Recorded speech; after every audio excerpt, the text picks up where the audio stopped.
Yeah, just coming off a tough loss against Cal, I think, at times you saw us play really well, but not the consistency that you need to win against good football teams. And we'll certainly need that this week, the consistency and the attention to detail heading into Tuscaloosa. Very, very good football team, both sides of the ball. Been watching tape on them. They're explosive at receiver, big up front. Obviously Tua is very, very good. Defensively, they're fast, they're physical, really good at corner. So it's a huge challenge, and we'll need the attention to detail. I think the key for us is to focus on us. A lot of things on tape that we can fix. Obviously offensively, there's 500 yards of offense, and then all kind of things to get better at. So I see us getting better, and there's a lot of things that are fixable. Same thing on defense. I like to see the fact that we are stopping the run.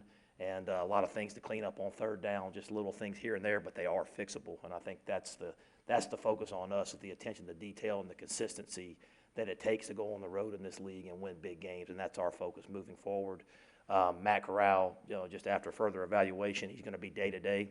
He has bruised ribs. He was out there yesterday, didn't do a whole bunch. He'll be out there tomorrow, and I'll know more at practice tomorrow, but he'll be day-to-day moving forward. Hey, Matt, the Pac-12 released their explanation on that catch, no touchdown Right. call. Just your thoughts on that. Again, it's time for us to move on to Alabama. Everybody knows it should have been buzzed and reviewed. That's obvious, and I think everybody understands that. I think he scored, but again, it's time for us to move on and get ready for Alabama. Matt, you talked about over 500 yards of total offense. After looking at the tape, how many points do we leave out Yeah, there? we left a lot of stuff out there, and that's the disappointing part, because you see these young guys growing and getting better, and there's yards and points on the field. We just got to be the consistency and the attention to detail. You can't have little mistakes here and there against a good football team, and obviously the same will be true going into Tuscaloosa. But just going in about, it's not who you play, it's how you play, and fixing ourselves and the little details that it takes to be really, really good. That's what we have to go get fixed.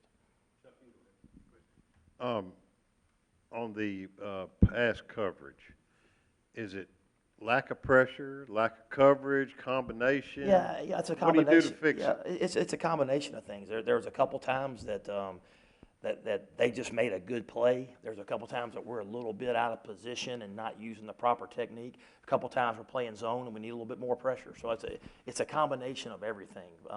But when you're watching the tape, it is all fixable, and it's one or two third downs that would have changed the game. And it's the same thing offensively. There's a couple things, sometimes we missed an open guy. Sometimes the running back didn't make the right read. One time we missed a block. It's just little things here and there that you have to get cleaned up if you want to win big games. Matt, how do you handle your quarterback reps this week? Well, it all based on how Matt progresses and he's healthy. If Matt can't go, then John Rice and Grant will be working in there, and if Matt can go, that will obviously affect it.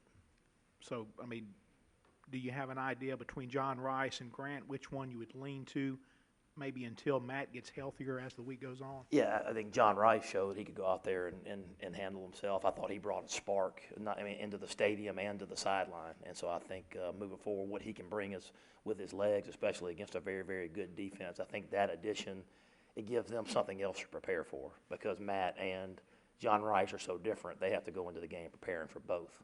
And again, you hope that Matt is healthy, and they got to prepare for both of them. That's the goal, is to get them healthy and have both of them available.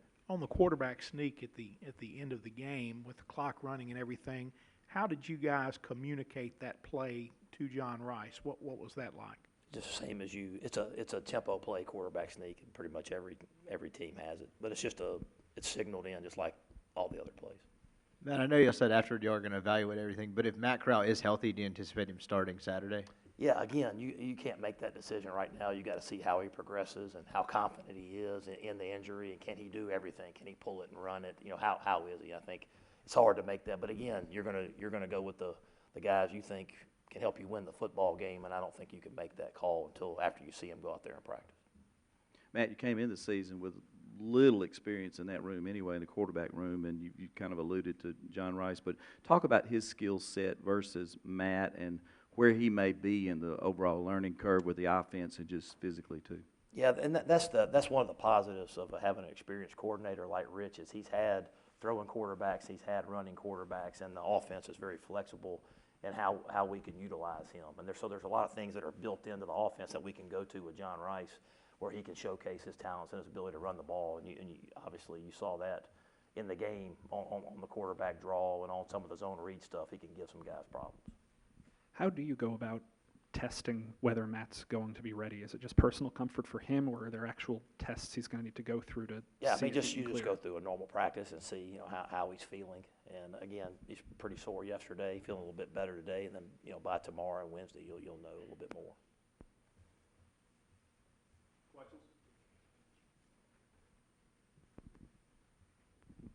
The field goal operation has been a little shaky. How you fix that, you think?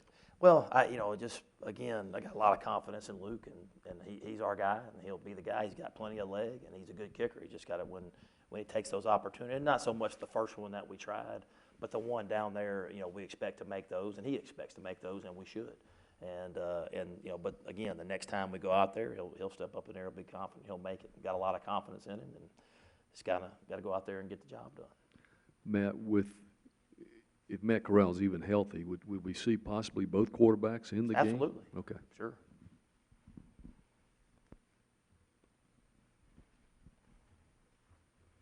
You touched a little bit on the pass defense, but just Alabama's speed on the edge. What kind of a challenge does that I present mean, for you guys? it's a huge challenge, just because they got one of the best quarterbacks in the country. They got 3 of the best receivers in the country, maybe 4, and obviously a good running back. So they're just they're very talented. You can kind of pick your poison, but they're very, very talented and very hard to defend. No, just doing some good on good, so you see the speed of the game. But obviously they're really, really fast and can get behind you. And the thing you see is on even some short routes, them breaking tackles and scoring, and they're hard to tackle in the open field. So there's you got to tackle well against them. You got to try to keep it all in front of you and tackle well, and try to limit the big plays and make them earn it all the way down the field.